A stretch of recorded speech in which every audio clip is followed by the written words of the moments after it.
Shalom WJC family. Time for our weekly Torah Talk. This week we will be reading Parshat Ki Tavo in Shul. And Ki Tavo features a very important, very powerful word. To introduce that word, I want to tell a story not from Ki Tavo, but a very famous midrash about Shabbat itself. There is a midrash that says that when a person walks home on Friday night from shul, when they're walking from their synagogue to their house, that they'd be accompanied by two angels. These angels presumably were for protection, because you couldn't make Shabbos, you couldn't do the Shabbos prayers till after dark. People, this is 1,500, 2,000 years ago. There's no street lamps. People didn't walk around at night. It was considered dangerous. And so these angels were for protection. But they also had another purpose. The one angel was sort of the positive angel on the shoulder, and the other angel was what we always see as the devil on the shoulder, but the negative force in people's lives. And the angels would come home with the person, and they would see the home. And if the home was beautifully made up for Shabbat, with every effort having been made on behalf of the Shabbat, then the good angel would say a prayer, a blessing. May it be this way every Shabbat. And the negative angel, the Yetzer Hara angel, the bad angel would have to say Amen. And vice versa. If they came home and the place was a wreck and no preparations had been done for Shabbat and there wasn't really anything special on the table to eat and it just, Shabbat wasn't important to this family, then this negative angel, that's this side, the negative angel would say, may it be this way every week. And the good angel, the positive angel, would be forced to say, Amen. And then we sing Shalom Aleichem to these angels and send them on their way. A beautiful idea, a beautiful story. But what is so powerful in this story is the use of the word Amen. So what that the angel has to say Amen? And yet we know that there is power in that word, Amen. That power is hard to understand in subsequent generations and millennia of Judaism. We know that word has taken on an important meaning. If someone says a blessing, you're supposed to say Amen. That Amen has the power, we usually say, to fulfill your obligation for whatever the mitzvah is the person is doing. We usually hear it for Kiddush, right? Someone makes Shabbos Kiddush, they say the blessing, they drink the wine, we say Amen, and we consider ourselves to have fulfilled our obligation to have said Kiddush. But it works that way for all kinds of blessings and all kinds of mitzvot. So what is this word Amen that's so powerful? In Ki Tavo, we are introduced to this word in the following context. Moses commands the people that when they go across the Jordan River and occupy the land, right, conquer the land that God has promised them.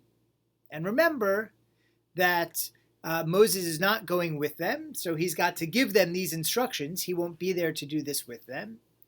That they should put half of the people, 6 tribes, on Har Eval, half of the people, 6 tribes on Har Grizim, 2 mountains in the promised land.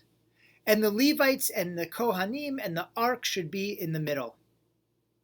And they'll have to recite a series of blessings and curses. And for the blessings, they'll face the one mountain, and everyone will say Amen. And for the curses, they'll face the other mountain, and everyone will say Amen. A whole mountain of blessing, a whole mountain of curse, and then when they say Amen, it's like it locks it in. There's something powerful about this word Amen. Of course, Amen comes from the word emunah. Yes, we believe that. Yes, that's true. Yes, I have faith in those words. Friend, when I taught this last Saturday night, pointed out that Amen, according to a midrash, stands for El Melech Ne'eman, right? The true God and King, or God and King are truth, that there's some kind of like divine, sovereign truth behind these words. But this is the ceremony. It's very peculiar. And the question is, why do they have to do this? What is being locked in by this ceremony and by this seemingly magical words, Amen?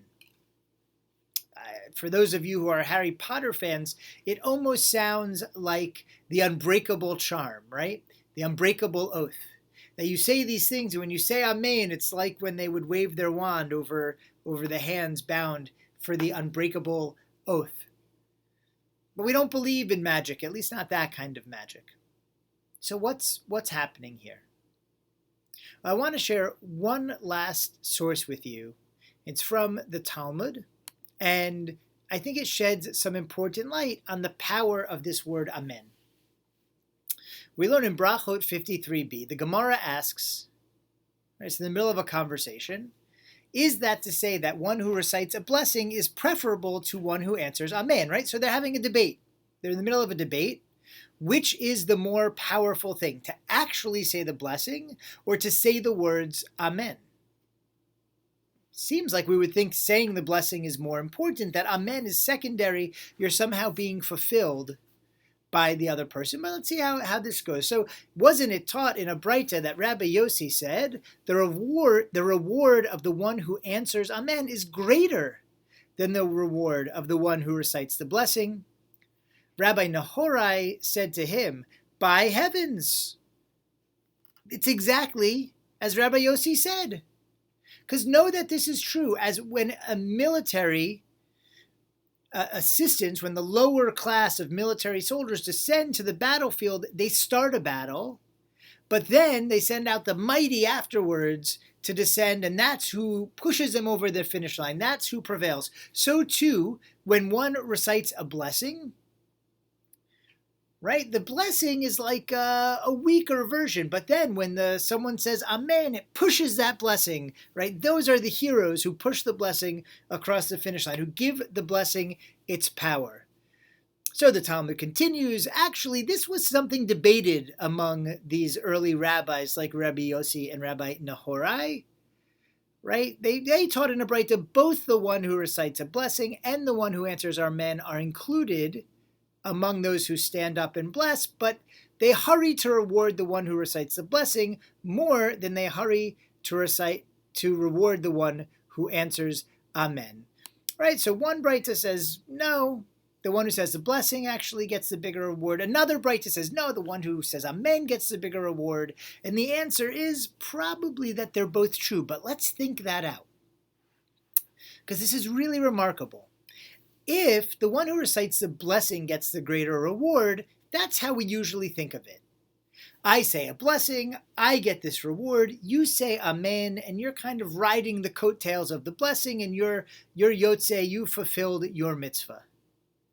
On the other hand, though, if the one who says Amen gets the greater reward, then something different is happening, right? Then my blessing, when I say Kiddush, is somehow enhanced, somehow fortified when you say Amen. That the Amen is benefiting me, the blesser, not you, the one who heard the blessing.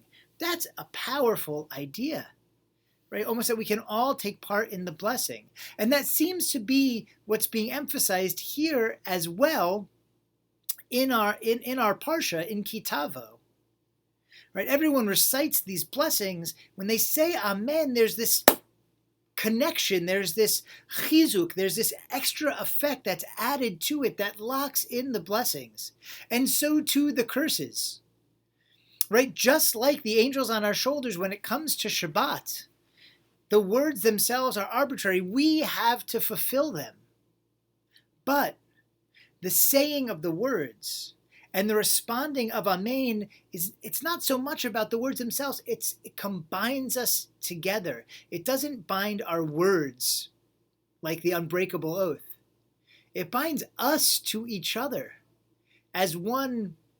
The Talmud uses the metaphor as one army carrying the mitzvah forward. The word Amen, it's about community. It's about joining us together in a mitzvah. And that is so much at the heart of so much of what we do, especially as we are halfway through Elul, marching our way through towards the high holiday season. It's that combining together for tshuva, that combining together to come in face to face with ourselves, with God, with our community, and try and find the path that God intended for us. It's that coming together for it that makes it so powerful. This idea of amen, this idea of bonding together over prayer, over mitzvah, is so central to who we are. And so I hope we can all get an amen this Shabbos, this holiday season, as we come together and together find our way to the mission as a people and the mission as individuals, our tafkid that God has intended for us. I hope we all are able to find that fulfillment. And on that, can I get an amen?